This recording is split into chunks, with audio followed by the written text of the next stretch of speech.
കലാപത്തിൽ ജീവൻ അപകടത്തിലായ ബംഗ്ലാദേശ് പ്രധാനമന്ത്രിക്ക് വാതിൽ തുറന്ന് നരേന്ദ്രമോദി. വീണ്ടും മറ്റൊരു പ്രധാനമന്ത്രി കൂടി മോദിക്ക് മുന്നിൽ അഭയം തേടുകയാണ്. തന്റെ രാജ്യത്ത് നിന്നാൽ ജീവൻ അപകടത്തിലാവും. ഇനി ഒരേ ഒരു മാർഗം ഇന്ത്യയിൽ മോദിക്ക് കീഴിൽ അഭയം പ്രാപിക്കുക എന്നതാണ്. ഇത് മനസ്സിലാക്കിയ ഷെയ്ഖ് ഹസീന ഇപ്പോൾ സ്വന്തം രാജ്യത്തെ വധഭീഷണിയെ തുടർന്ന് മിലിറ്ററി ഹെലികോപ്റ്ററിൽ ഇന്ത്യയിലെത്തിയിരിക്കുകയാണ്. അതായത് ആപത്തിൽ മതവും രാഷ്ട്രീയവും ഒന്നും നോക്കാതെ ഇന്ത്യ സംരക്ഷണം നൽകുന്നു. ഷെയ്ഖ് ഹസീന ലോകത്തെ അറിയപ്പെടുന്ന ഒരു മുസ്ലിം നേതാവാണ്, വനിതയാണ്. എന്തായാലും ഇന്ത്യ മാത്രമാണ് ഇപ്പോൾ ഷെയ്ഖ് ഹസീനയ്ക്ക് സേഫ് ലാൻഡിങ്ങിന് ഭൂമിയിൽ ഏക ഇടമായത്. സർക്കാർ വിരുദ്ധ പ്രക്ഷോഭം രാജ്യവ്യാപകമായതിന് പിന്നാലെയാണ് രാജിവെച്ച് ബംഗ്ലാദേശ് പ്രധാനമന്ത്രി ഷെയ്ഖ് ഹസീന ഇന്ത്യയിലെത്തിയത്. ബംഗ്ലാദേശ് സർക്കാരിനെതിരെ വിദ്യാർത്ഥി പ്രക്ഷോഭം ശക്തമാകുന്നതിനിടെയാണ് രാജിവെച്ചത്. നേരത്തെ തന്നെ 45 മിനിറ്റിനുള്ളിൽ രാജിവെക്കണമെന്ന് സൈന്യം പ്രധാനമന്ത്രിക്ക് അന്ത്യശാസനം നൽകിയിരുന്നു.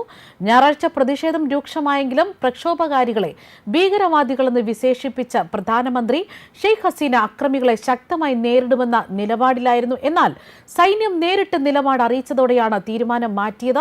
ഹസീനയുടെ രാജിയെക്കുറിച്ചുള്ള വാർത്തകൾ പുറത്തുവന്നതോടെ അവരുടെ ഔദ്യോഗിക വസതിയിലേക്ക് പ്രക്ഷോഭകർ ഇരച്ചുകയറുന്നതിന്റെ ദൃശ്യങ്ങൾ സമൂഹ മാധ്യമങ്ങളടക്കം പുറത്തുവന്നു. പ്രതിഷേധക്കാർ ഒന്നിച്ച് വസതിയിലേക്ക് ഇരച്ചുകയറുന്നതിന്റെ ദൃശ്യങ്ങളാണ് നിലവിൽ സമൂഹ മാധ്യമങ്ങളിൽ വൈറലായത്. അതായത് അഫ്ഗാനിലെയും ശ്രീലങ്കയിലെയും പ്രക്ഷോഭവുമായി താരതമ്യപ്പെടുത്തിയാണ് സമൂഹ മാധ്യമങ്ങളിൽ ചിലർ ഈ വീഡിയോ പങ്കുവച്ചതും. ഷെയ്ഖ് ഹസീനയുടെ രാജി ആവശ്യപ്പെട്ടുകൊണ്ടുള്ള വിദ്യാർത്ഥി പ്രക്ഷോഭത്തിൽ 91 പേർ കൊല്ലപ്പെട്ടിരുന്നു. 200-ലേറെ പേർക്ക് പരിക്കേൽക്കുകയും ചെയ്തു. പ്രക്ഷോഭകർക്കെതിരെ ഭരണകക്ഷിയായ അവാമി ലീഗ് പ്രവർത്തകർ രംഗത്ത് വന്നതാണ് സംഘർഷത്തിൽ കലാശിച്ചത്. 14 പോലീസുകാരും കൊല്ലപ്പെട്ടു. 13 ജില്ലകളിൽ സംഘർഷമുണ്ടായി. അതേസമയം മിലിറ്ററി ഹെലികോപ്റ്ററിലാണ് ഇന്ത്യയിൽ സുരക്ഷിത സ്ഥാനത്തേക്ക് എത്തിയതെന്ന വിവരങ്ങളാണ് പുറത്തുവരുന്നത്.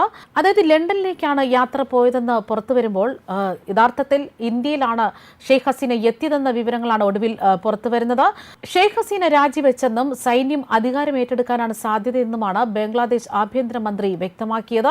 ഹസീനയുടെ രാജിക്ക് പിന്നാലെ ആയിരക്കണക്കിന് പ്രക്ഷോഭകരാണ് അവരുടെ ഔദ്യോഗികമായിട്ടുള്ള വസതിയിൽ തടിച്ചുകൂടിയതും. സർക്കാർ ജോലിയിലെ സംവരണവുമായി ബന്ധപ്പെട്ട് ആരംഭിച്ച പ്രതിഷേധം ക്രമേണ സർക്കാർ വിരുദ്ധ പ്രക്ഷോഭമായി മാറുകയായിരുന്നു. ഇത് പിന്നീട് രാജ്യമൊട്ടാകെ വ്യാപിച്ചതോടെയാണ് ഹസീനയ്ക്ക് രാജിവെച്ച് രാജ്യം വിടേണ്ടി വന്നത്. അതിനിടെ ത്രിപുരയിലെ അഗർത്തലയിലേക്കാണ് ഷെയ്ഖ് ഹസീന വരുന്നതെന്ന് BBC റിപ്പോർട്ട് ചെയ്തിരുന്നു. അതേസമയം ഷെയ്ഖ് ഹസീന രാജ്യം വിട്ട കാര്യം കരസേനാ മേധാവി സ്ഥിരീകരിച്ചിട്ടുണ്ട്. ഇടക്കാല സർക്കാർ ഉടൻ അധികാരമേൽക്കുമെന്നാണ് കരസേനാ മേധാവി വ്യക്തമാക്കുന്നത്. രാജ്യത്തിന്റെ പൂർണ്ണ ഉത്തരവാദിത്തം ഏറ്റെടുക്കുന്നുവെന്നും ഹസീന രാജ്യം വിട്ട് കഴിഞ്ഞുവെന്നും രാജ്യത്ത് ഇടക്കാല സർക്കാർ ഉണ്ടാകുമെന്നും രാജ്യം കുറേയേറെ സഹിച്ചുവെന്നും സമ്പദ് വ്യവസ്ഥ ദുർബലമായി നിരവധി പേർ മരണപ്പെട്ടു, അതിനാൽ അക്രമം അവസാനിപ്പിക്കാൻ സമയമായി, സ്ഥിതിഗതികൾ മെച്ചപ്പെടുമെന്നാണ് പ്രതീക്ഷ.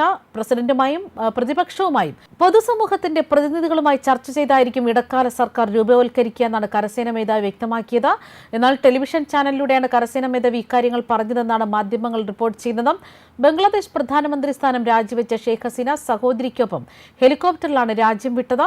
ഇടക്കാല സർക്കാരിനെ നയിക്കുക കരസേന മേധാവി ആയിരിക്കുമെന്ന കാര്യത്തിലും വ്യക്തത വന്നിട്ടില്ല. ന്യൂസ് ഡെസ്ക് കർമ്മ ന്യൂസ്.